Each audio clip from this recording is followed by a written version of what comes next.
Belə bir qədim məsələyə baxaq. Saxta qızıl pulun tapılması məsələsidir.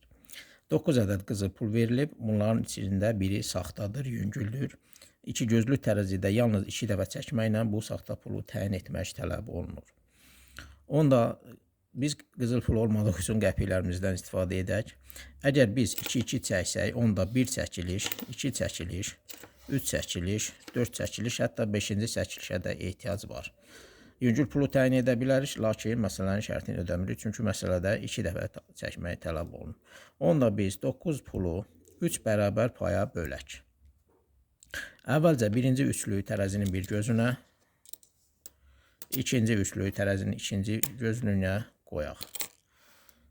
Əgər bu üçlüklər tarazlıqdadırsa, onda saxta pul yuxarıdakı üçlüyün içindədir. Yox, əgər biri yüngül, biri ağırdırsa, onda aydındır ki, saxta pul yüngül olan üçlüyün içindədir.